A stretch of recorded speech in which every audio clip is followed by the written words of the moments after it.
Greetings, and thank you for joining us for this edition of Peter's Field Hospital, the official podcast for the website Where Peter Is. I'm Mike Lewis, the managing editor for wherepeteris.com, and today I am once again joined by Dan Amiri. This is the second part of our conversation with Rodrigo Guerra, a member of the Pontifical Academy for Life and the founder of the Center for Advanced Social Research in Mexico. Before we begin the program, I would like to thank our Patreon sponsors, especially Lisa and Christopher. If you would like to support our work on Patreon, please click on one of the links to our Patreon page or on the button on the right-hand column of wherepeteris.com. I encourage you to please consider supporting Where Peter Is. We can't do it without you. In part one of our discussion, we spoke about the Latin American roots of Pope Francis's formation, as well as how his vision for the Church is captured in the 2007 Aparecida document, and that much of this message is also found in Evangelii Gaudium. Rodrigo also spoke to us about what Pope Francis's election meant to Latin American Catholics, and what a Latin American Pope means for the Catholic Church. And now for part two.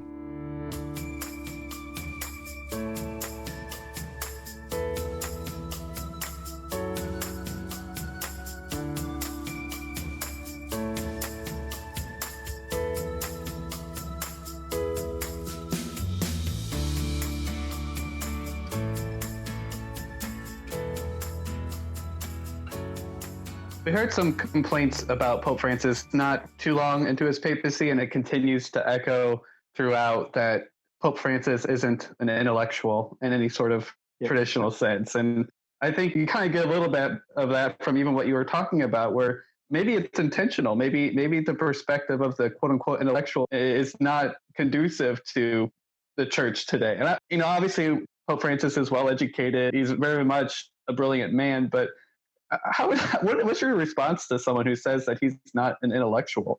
Yeah, I would say that they have to read him. Bergoglio is an enormous intellectual. He studied very much, for instance, Gaston Fessard's books, the so-called Dialectics of the Spiritual Exercises, written by Gaston Fessard. Gaston Fessard was the best friend of Alexander Kojève. Kojève was the most important philosopher studying Hegel in the middle of the 20th century. He also is an expert in Guardini. Romano Guardini is this peculiar, let's say, theologian, phenomenologist, who applies phenomenology to the very person of Jesus Christ. So his main work, The Lord, somehow is a kind of metaphysical and phenomenological approach for understanding Jesus Christ. And Guardini is in the roots of the Lubac, Balthasar, Ratzinger, Bergoglio, and many others. I would say he's very well trained in the field of theology, but also in philosophy. Only just a few persons remember that Bergoglio wrote the introduction for the new translation to the Phenomenology of Spirit written by Hegel. Bergoglio wrote an introduction to the Phenomenology of Spirit. Come on, I wonder how many Catholic bishops in the States have written a foreword for a book written by Husserl or by Hegel or by Kant Bergoglio wrote a foreword for the Phenomenology of Spirit. And he's not a Hegelian in any sense. He was trying to understand how to overcome Hegel, how to overcome this poisoned way of understanding oppositions. And the way he discovered to overcome Hegel is through Guardini, because Guardini recognizes that there are some tensions, the so-called polar tensions in reality, but these tensions can be resolved through communion, through forgiveness, through Christian love, through the primacy of the real over the concept, through the primacy of the unity over the conflict. So I would say Bergoglio is a very well-trained theologian and also is very well trained in philosophy. But first of all, he's a pastor, yes. But pastor, at least in Latin America, doesn't mean a person who doesn't study. This is a very peculiar way of understanding pastoral work, for instance, in Europe. When you buy a handbook on pastoral theology in Europe, you discover that they think pastoral work is applying dogmatic theology in the field. No. Pastoral theology means to live faith in the middle of the crowd, in the middle of people. And living faith, having this encounter with Jesus Christ in the middle of people, you have a mystical experience. You have a gift that you do not create with your own will. You have the gift of the other. And through this, you begin to pray. So theology on kneels, as Balthasar used to say, is performed by Bergoglio. But Bergoglio is a very good example of how the Balthasarian project is lived in Latin America. He always stressed very much the importance of being open to the beauty of faith, to the beauty of the gospel, to conquer the soul of the other through the attractiveness of the gospel, through the beauty of the gospel, not through imposition. So beauty you can find in an encounter is the empirical and existential moment for discovering faith in a new perspective. So Bergoglio is a well-trained person, but has a pastoral approach that means mainly to live a spiritual life in community, mainly being solidarian with the one who is suffering. So I would say Massimo Borghesi's book on Bergoglio, it's the academic proof, is the scholarly approach for explaining this. Massimo Borghese is one of the most brilliant philosophers, I would say, all over the world. And he explains beautifully what are the main intellectual roots of Bergoglio in order to help the critics of Bergoglio to discover a little bit what the true Bergoglio is. Not everything is based in William May and John Finnis. No. There is also good theology in some other sources. It's funny because Massimo Borghese, like you, has graciously allowed us to permit republishing some of his work in English translation. So we've been very grateful for that collaboration from him. One thing that came to my mind while you were speaking about those intellectual roots of Pope Francis, and to Ratzinger as well, a theory that had been dancing around in my mind, it has been for a while. At the end of Pope Benedict's papacy, I asked myself the question, why did the Holy Spirit allow or choose, I don't know the metaphysical word, but what was the purpose of Joseph Ratzinger in the course of history, in the course of our tradition, being Pope? And one of the thoughts that came to my mind that I thought might have been a possibility was that the theological thought of Joseph Ratzinger, by virtue of his becoming Pope, helped universalize and give an official blessing from the universal church to much of that corpus of work that he built up as a theologian. And by parallel, especially based on what you're saying, is that the election of Jorge Bergoglio might very well have been the Holy Spirit recognizing, or the Holy Spirit telling us, informing us of the necessity to elevate that message of Aparecida to a universal level. Now, Evangelii Gaudium, even though it's the messy version or the not as good version, the document changed my life. Yes, it changed my perspective about the church. It helped me understand where Pope Francis was coming from. And one of the things that made me resistant to these attacks that, I grew up in this conservative Catholic culture, and my friends, my family, the Catholic writers that I read and respected were starting to turn on the Pope. And one of the things that kept coming back to my mind is, these things you are saying, these terrible things you are saying, cannot apply to the man who wrote Evangelii Gaudium. I don't know if you can see what I'm saying there, or if you think I'm totally off base. I don't know. I agree. I totally agree. When Karol Wojtyła was elected, it was very difficult to understand his profile. We needed the help of many persons in order to explain what was the true intellectual and pastoral profile of Karol Wojtyła. I would say books like The Thought of John Paul II, written by Rocco Buttiglione, also the books written by Angelo Scola, and by many others, help a lot to understand John Paul II. We needed to discover the reality of the church in Poland. We needed to discover what is phenomenology, how to reform Thomistic thinking through phenomenology. We needed to discover the power of poetry and theater for sharing a living experience about the power of the sacrament of marriage, for instance, in the so-called jeweler's shop. So we needed to discover a lot of things, and we needed some help. Thanks God, John Paul II received this help through a very good group of friends. In the case of Benedict XVI, happened something similar.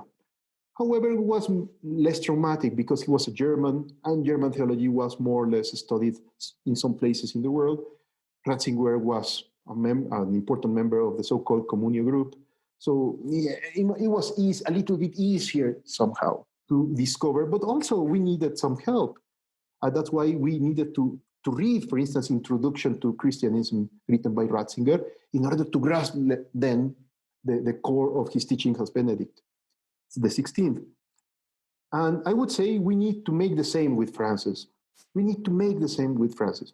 In the very first pages of the book written by Massimo Borghese on Pope Francis, precisely he stresses the idea that we needed to clarify the intellectual biography of Francis in order to not to elevate his particular likes or dislikes in the field of theology as a universal teaching for the church. No, but on the contrary, is to discover what are the roots that are behind the providential gift that we receive through the person of the Holy Father.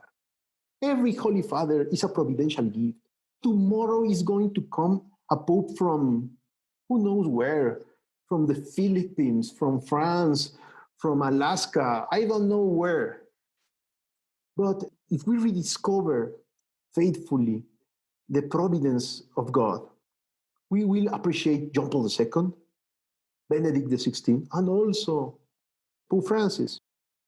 I don't feel unfaithful if I say that Pope Francis is working in some fields that John Paul II and Benedict were not, let's say, prepared for the challenge involved in those fields. The reform of the Roman Curia is of an enormous importance. The new relations with different Protestant churches, with the new interreligious dialogue. I mean, John Paul II put some seeds, Benedict also put some others. But now is the moment where Francis is taking in his hands all this inheritance. He is developing the Christian, let's say, approach to these topics in a new moment. And I would say every Pope is providential, not only through his virtues, but also through his limits. Providence is not only based in virtue, it's also based in limits. John Paul II had some limits, and those limits were providential. Also Ratzinger, and now Francis. If we discover also in the light of faith, we will live more peacefully our faith without thinking that only perfect and super virtuous persons deserve to be followed. No. In some moments in the Catholic Church, we need to follow persons like Peter, very humble and ignorant fisherman who didn't study in a German faculty of theology, who was not a JP2 student.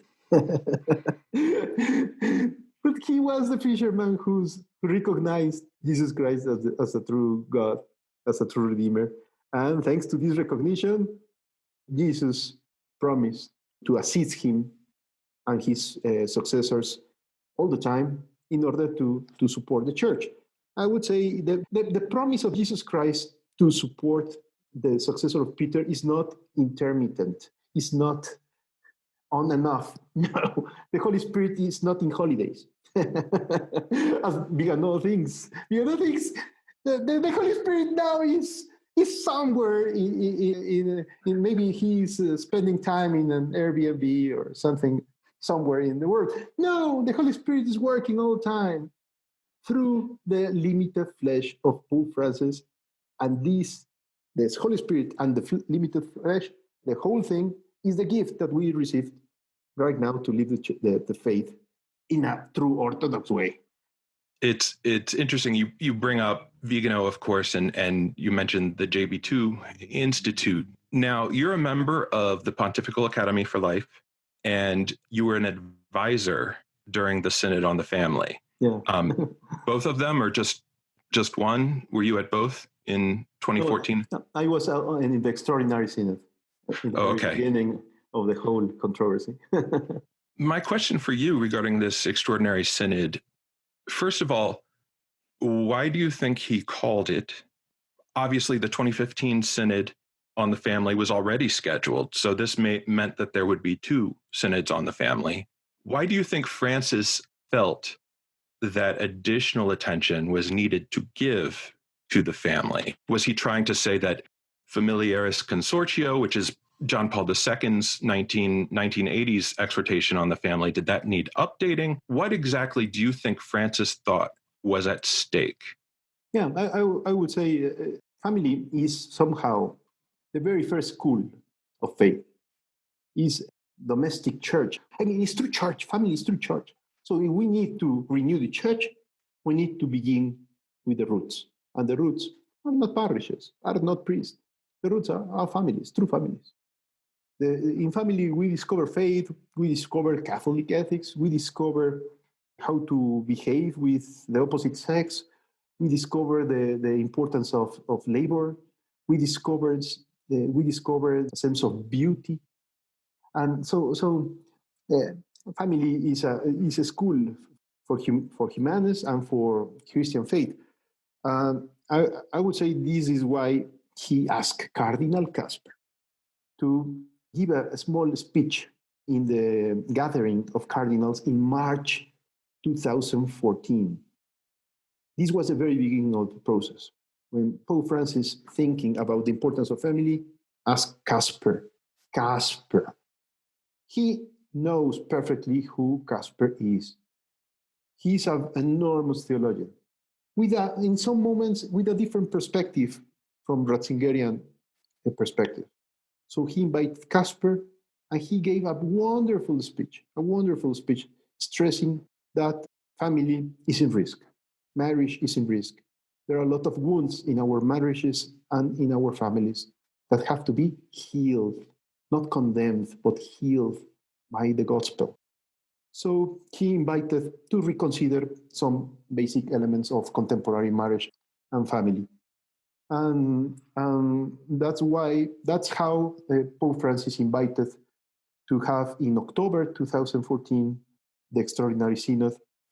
And it was a very peculiar synod because he invited bishops from all over the world.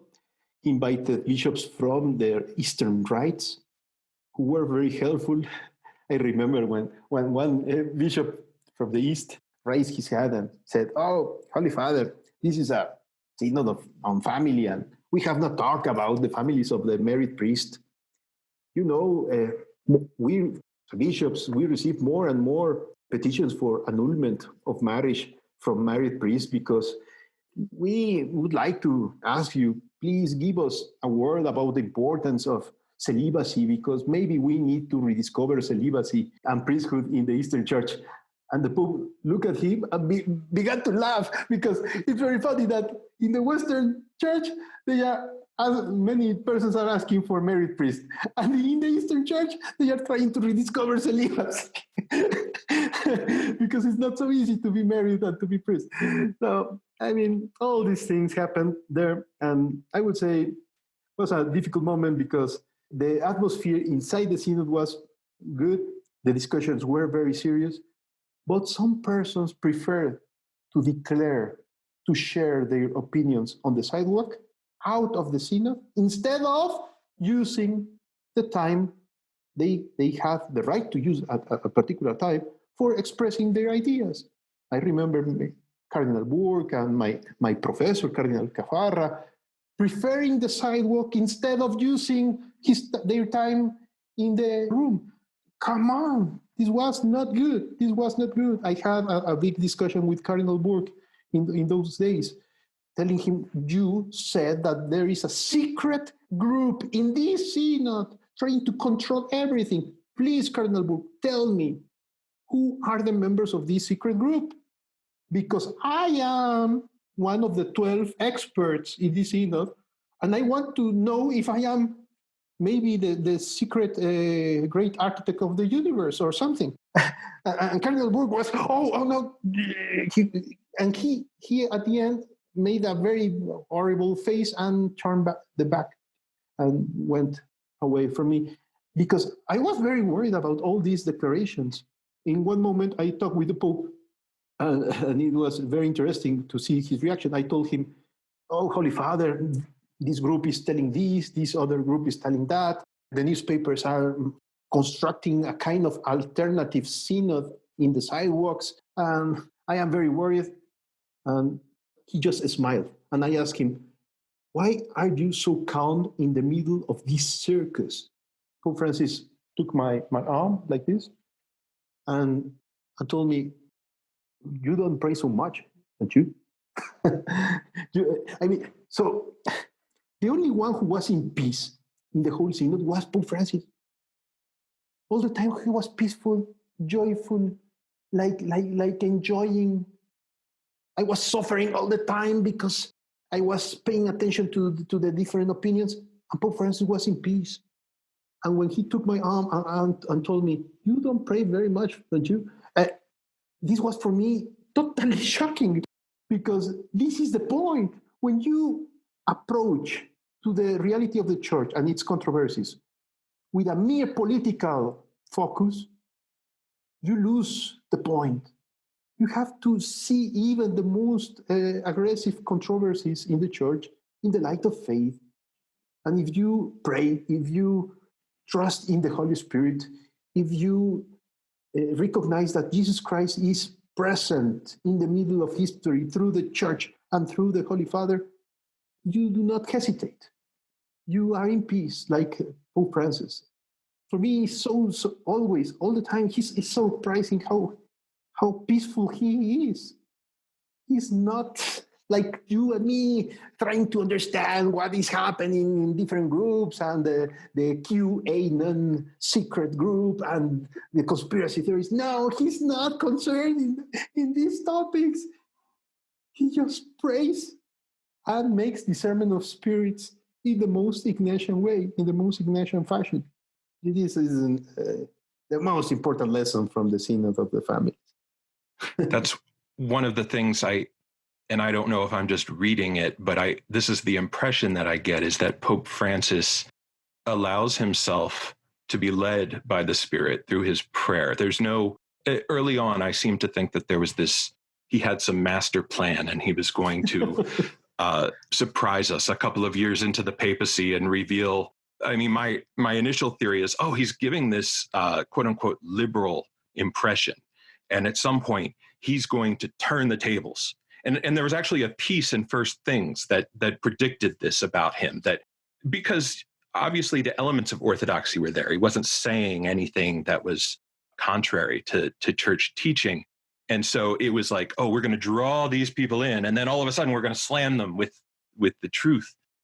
But what he was in the beginning is what he still is now. And maybe that's what you noticed about him in Latin America. But on the other hand, speaking of the Synod, and you mentioned that Casper speech, and I've followed the comments of Cardinal Burke since that time. He said that immediately after that speech, the late Cardinal Meissner came to him and said something to the effect of, this is apostasy, or this is schism. Heretical.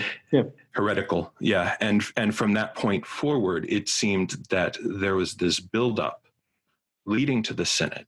There was this narrative, especially in the US, and I don't know if you were witnessing it in Latin America, that this synod was going to be an awful thing, that he was going to teach heresy, that this is a plot from the beginning. And they had their own plot. They were releasing books. They were granting interviews to all of these outlets saying that this and this and this cannot happen. Whereas I felt like Pope Francis's perspective during that entire process was, let's see where the Spirit leads us. His final speech at that Extraordinary Synod, he spoke about the church and the synod being with and under Peter, which protected the integrity of doctrine.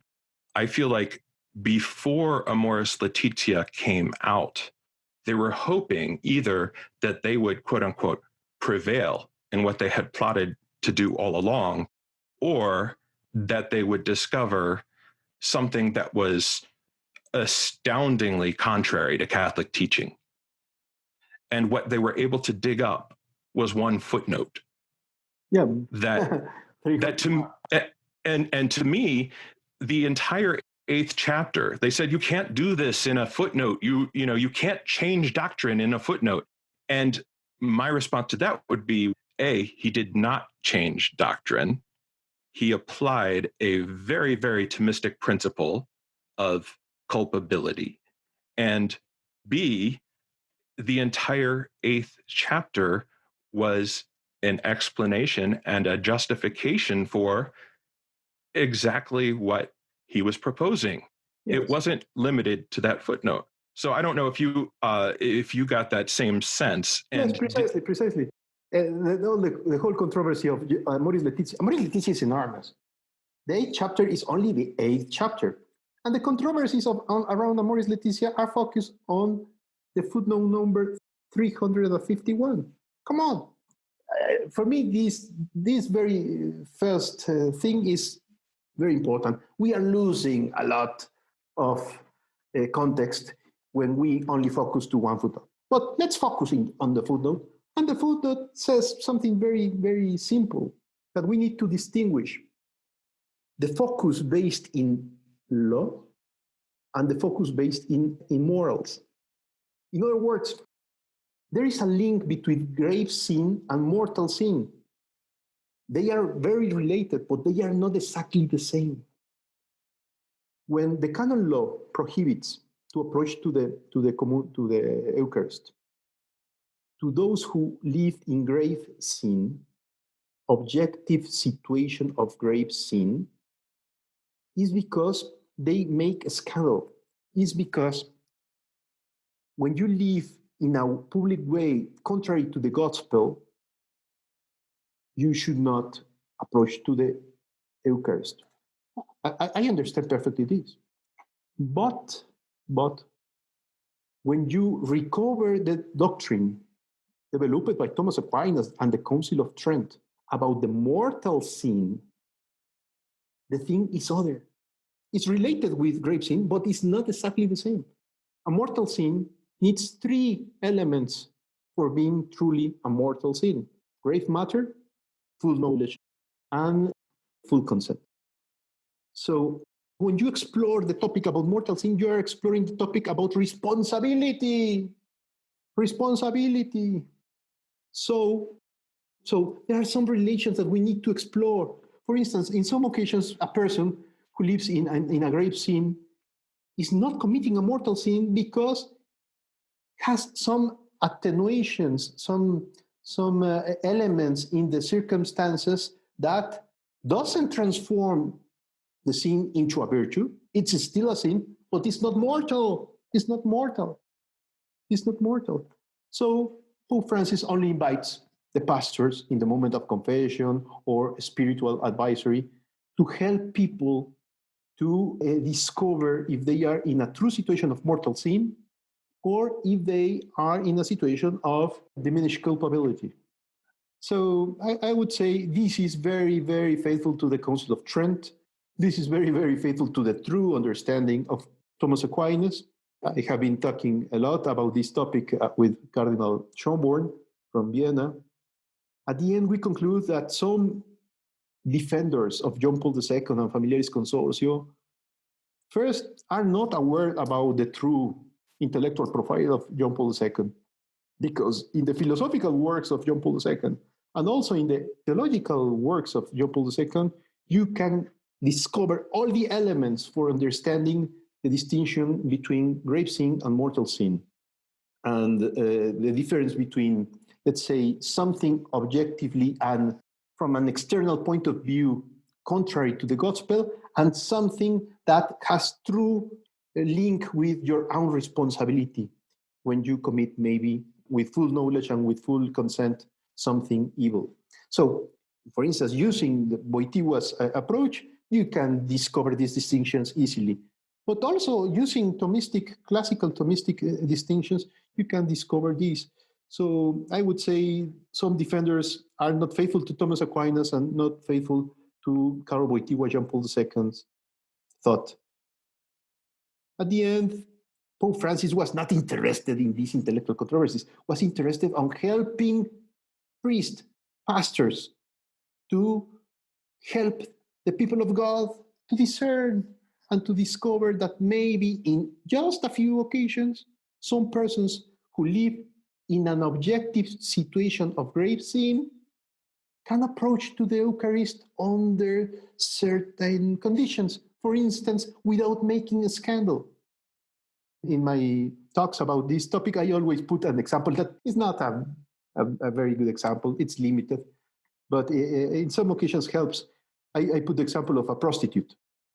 If one priest discovers, a priest of a small town discovers on the Sunday Mass that a prostitute is in the line for receiving communion, is he obliged to give the communion to her? The answer is no. He's obliged to invite her to be out of the line. Because if he gives her the communion in this very moment, it's going to be a very big scandal. It's a small town, and he's the prostitute, the most famous prostitute of the town. The next day, after the Mass, he receives the visit of the prostitute, and the prostitute explains him that he lives in slavery. This is very common, for instance, in Latin America. The prostitute explains the priest that she lives in slavery, that she has a child, and that she is very repentant to live as a prostitute, but if she immediately leaves the prostitution, she or her child is going to be killed by the one who owns both of them. So if she's repentant, if she is engaged with putting all the means for leaving this situation as soon as possible in private, she can receive communion. Because there are some elements that help us to discover that, the practice of prostitution is a grave sin. It's a grave sin. The matter is grave matter. But there is no full will in the moment of practicing prostitution when you are living in a condition of slavery. So you can receive communion even in this case without making a scandal, maybe in a private moment with the priest. And the priest has to encourage you to leave this situation as soon as possible.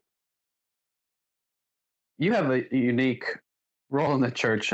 From your work in Latin America and your work on the Pontifical Academy as an expert on the Synod. And I guess as we talk about these kind of controversies and the quote unquote alternative Synod and the alternative process, one of the challenges that we face at Where Peter is how do we encourage a discernment that takes into account people's different perspectives about the future of the church and what is best? How do we do that in a way that is actually rooted in the life of the Spirit, as opposed to a way that is so, at times, it seems so divorced from love and charity for our neighbor? And because obviously people are passionate about these issues, and to ascribe the best of intentions to, for example, Cardinal Burke. Obviously he has a perspective. He believes that doing XYZ will lead to a more holy church, but at the same time, we can't deny that the very process he has taken has also been somewhat disruptive to the life of the church. So Donum Veritatis, I think, lays out a good kind of framework for this, but what's your perspective? How do we really approach these controversial issues in a way that takes into account differences, but also is rooted in love and charity?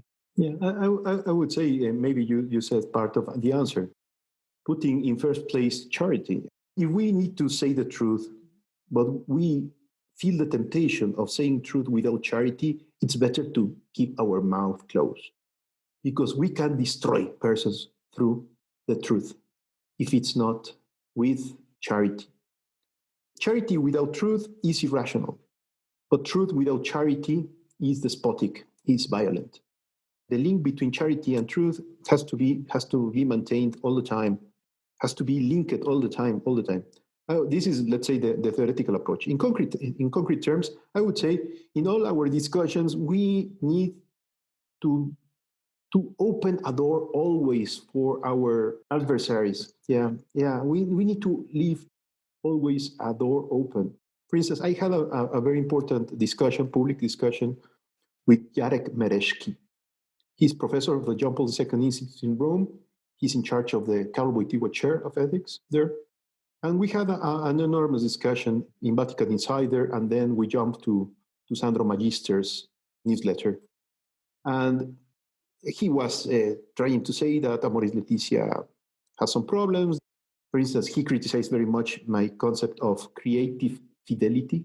It's not mine, it's from John Paul II. And I put the quotes of John Paul II where he uses this expression, creative fidelity, to be faithful, but at the same time creative, in order to develop a better understanding of the deposit of faith. And at the end of the controversy, I invite him and all the professors of the John Paul II Institute in that moment, it was the year 2015, I think, to have a discussion, an open discussion, and to begin a common path, a common walk based in dialogue and charity. Why? Maybe for instance, I said, maybe Rocco Buttiglione, Cardinal Schönborn, and myself, we can learn from you. And maybe you can learn something from our perspective about Amoris Laetitia. And if we make a common, let's say, way, maybe first we are going to pray together. Second, we are going to have good discussions, interesting discussions. And third, maybe we are going to learn something. We are going to put some shades to our own positions. They didn't accept. My invitation was open, was made in Sandro Magister's newsletter. But I would say we should not surrender. We should be open and to give a hand. I mean, nobody is condemned forever. I mean, Vigano is not an unresolved problem. Vigano is an opportunity to show our charity, our patience, our openness to dialogue. Burke is the same, and Schneider and all these guys are needed of love, They put their serious faces in the pictures where they appear and they speak very solemnly. They need love. They need to rediscover that God is always close and he never leaves the Holy Father and the Church alone. They are not the saviors of the Church. The Holy Spirit is the only one who is in charge, and is in charge through the persons who have been chosen for being in charge, in spite of their limits, for sure. But Vigano has also his own limits. I would say we need to leave always an open door for all these friends who are, in my opinion, very mistaken, dividing the church. But the reaction should not be to create more division. The reaction should be to speak the truth with a lot of charity and always share our hands and our lives. I remember that Buttiglione once told me that Wojtyła, in his lessons in Lublin, used to say the following. Maybe it's a little bit extreme, but it's very, very important. When we fight for the truth and for the cause of Jesus Christ, in certain moments, we arrive to the moment of shedding blood. But the blood that has to be shed is not our enemies, is our own blood. We have to be the very first who who have to be ready to give our lives in order to save our own enemies. If we fall in the temptation to fight with the same tools, with same weapons of those who are organizing very peculiar secret conspiracies, we are going to imitate at the end the same behaviors, but from the opposite side. The only way to overcome these dialectics is to rediscover the way Jesus Christ redeems. And he redeems us in the cross, not in a metaphoric cross, but being ready, truly ready to give our lives for Jesus Christ. And I would say this is the way to recover communio in the church. Communio is not going to be recovered through important scholastic debates. I love debates. I love quaestio disputate. I love to write and to discover different arguments for defending amore laetitia. I love to do this. But the most decisive moment is not this. Is if I am truly converted to Jesus Christ, if I truly say, I am weak, I am a sinner, I am more sinner than Viganò and than Maciel himself, but I have been forgiven. I am witness of this forgiveness. I'm not a witness of my own coherence. My coherence is very weak. I am witness of someone who has forgiven my lack of coherence, of moral coherence.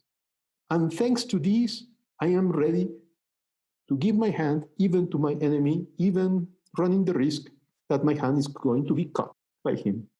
I would say this is very necessary in this moment in order to overcome the dialectics between the good and the evil.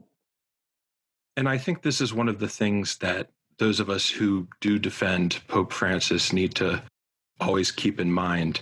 It's one of my greatest concerns with where Peter is and with social media. Dan probably recalls an instance maybe a couple of months ago where a friend of mine who I hadn't spoken to in a few years reached out to me because he said I was coming across as excessively angry or combative. And I took that very seriously. I went and contacted Dan, got some feedback from him, talked to a few priests I know, talked to a couple of readers who I respect highly. And I think we do need to do that reality check.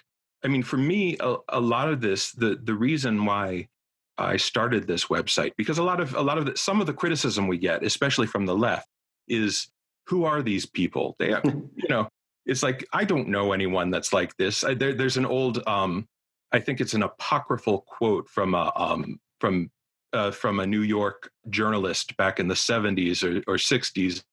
Who are these Nixon voters? I don't know a single person who voted for Nixon. But for me, having grown up in this, conservative Catholic context, and Dan lives in the Archdiocese of St. Louis, went to Notre Dame, has been very tied to these Catholic circles.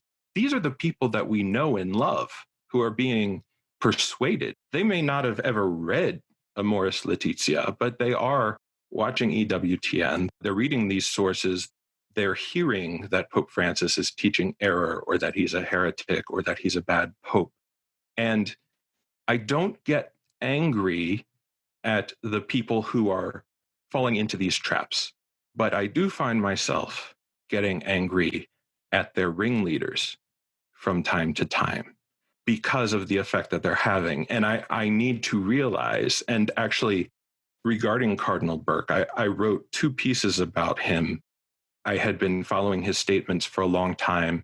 I uncovered a talk he gave on the new teaching on the death penalty.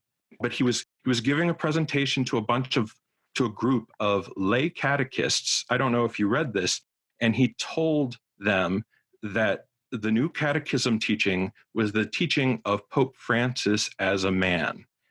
And he said explicitly it had no authority at all. Oh my God. And when people said, well, what do we do about it?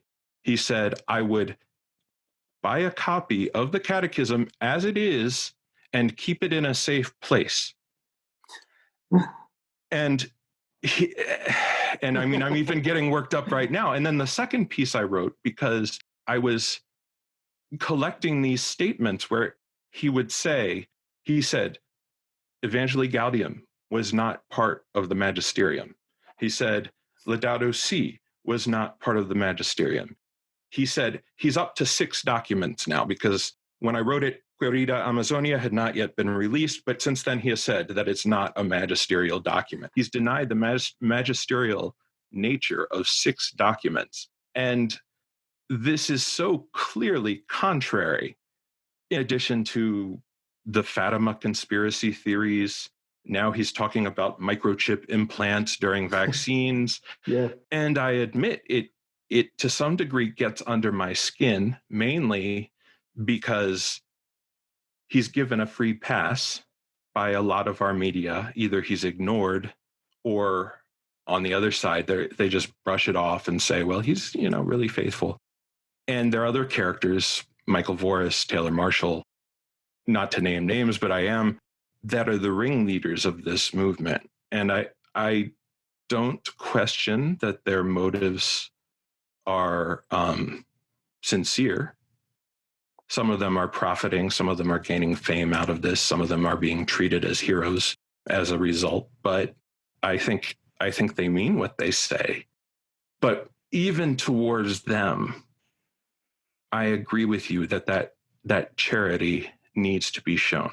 Yeah. And I think Pope Francis, the reason why he has not excommunicated or taken the red hats away from some of these people. Yeah. I mean, we have an American Bishop Emeritus in Texas who openly denies on his website that Francis is Pope. Oh my God. Bishop Gracida, he's a World War II veteran. He's 96, 97 years old, but he's completely lucid. And nobody has taken any action against him. And so there's part of me that's saying, why doesn't he stand up to these people? I think part of it is because he knows that it's not going to aid them in their conversion. And one of our collaborators, Pedro Gabriel, actually uncovered a book that was written in Spanish by Jorge Bergoglio, and he translated portions of it. I don't know if it was a book or a paper, but he found this in a book, and I wish it was translated into English, where Father Jorge Bergoglio wrote about silence being the response in the face of these attacks. And I think that's kind of the key to understanding what he is doing. However, Dan and I, and I'm sure you have many friends who are following these leaders, and it's very painful to watch. Painful. And sometimes it's hard to. It's like watching a train wreck and not being able to do anything about it. I would say that it's a moment for understanding the logic of purification and faith. In some moments, we need to lose the battle from the point of view of the world in order to win the battle in the supernatural realm. So in certain moments, we need to just to cry. Pope Francis says beautiful words about not only about silence, but also about tears, that tears are also prayer, a way of praying. Maybe I don't have words when I am crying, but my tears become prayers, true prayers, because God receives my tears. My tears are never futile, are always useful from a supernatural perspective. So in some moments, yes, maybe we see with tears how some of our best friends distrust the Holy Father, for instance, or the Church. But we need to recover in this very moment the opportunity to live in silence and in secret. This suffering, trusting that God is going to use our suffering in a better plan than ours. Now, my question is, what do you think? I mean, Pope Francis generally does not acknowledge this sort of thing in public. He doesn't name names. He's usually very charitable if he does specifically talk about somebody. I remember before Cardinal Caffera died, for example, he made a visit, I believe, to Milan, and they looked like they were very cordial with each other and spoke to each other. But this must grieve him to some degree that there's a huge segment of the church that is actively working against his teaching, that has distorted the meaning of the papacy and the magisterium. He must know that Archbishop Vigano's letter, for example, was posted on Twitter by the president of the United States. He knows these people. He knows a lot of you know a lot of these people. I mean, how do you, what's your interpretation of that dynamic, especially coming from Pope Francis? I would say that for sure he's suffering with all these unfaithful activities and deeds. But I would say what it's always surprising to me, he's a true witness of the certainty that Christ, the resurrection of Christ, is not a metaphor. It gives him an enormous hope about what is happening in the church. So, yes, I know. I mean, he's a sensitive Latin American. I mean, he's an Argentinian. Argentinians and Mexicans, we always cry when we sing, for instance. When we sing when we Mexicans sing ranchero songs, we always are singing things that about meaning loved and the love is not corresponded. And Argentinians are the same. So he is, for sure, he loves tangos. And tangos are always painful and dramatic. I think he suffers. But I am absolutely astonished is that he has reached this point in Christian life where his certainties about how God works through humble and undeserved instruments is the source of our hope. He is truly confident on God. This is amazing because in some moments, for instance, when you make political analysis following the different groups and media and Michael Boris and Lightside News and in Europe there are some others, and in Latin America we have an enormous amount of little groups against Pope Francis. Yes, for sure he is concerned and worried about this, but he trusts that God is conducting history. And somehow he remembers me a little bit, Juan Diego. Juan Diego, the Mexican saint who received the message of Our Lady of Guadalupe, because Juan Diego felt always weak, small, without any right of accomplishing such a big mission of talking with the bishop. I mean, to talk with a bishop at the beginnings of the 16th century was very difficult. It's still difficult in our times to talk with our own bishops. For an Indian in the 16th century was an enormous difficulty. The Indians in that moment were suffering a lot because the whole civilization, for instance, Aztec civilization was destroyed. It was not only a military destruction, it was a cosmological and theological crisis for the Indians. When Diego became Christian before the apparitions of Our Lady of Guadalupe, but he was in a process of discovering faith, and somehow Our Lady explains him little by little that God performs his main projects through the most humble means. God doesn't like big means. He always likes small means, humble means, weak means, in order to show everyone that God is involved. So I would say somehow Francis is a kind of new Juan Diego for me. It's a kind of new Juan Diego. For me, the story about Juan Diego and Our Lady of Guadalupe is more than a pious little story for children. It's somehow a spiritual path. If you study Saint Teresa of Lisieux, if you studied Saint John of the Cross, if you studied Faustina Kowalska, you will discover the same lesson in different words, but the same lesson that it's in humbleness, it's in becoming small like a child, with the faith of a child, of a small child that trusts totally in his mother. It's only following this way that the world renews and the whole church renews. It's not through pressure, it's not through organizing groups how the church renews. It's through sainthood. We as laymen, we are in our right of organizing our own strategies, to produce some papers and to talk openly in the media about these affairs. But I would say that we have to keep in our hearts the certainty that maybe God wants our humble obedience, and also a certain frustration in order to do what He wants to do. The triumph of the so-called good ones, the triumph of using power and means and creating organizations to put Christ the King on the top of the hill. Come on, this is not the way God proceeds.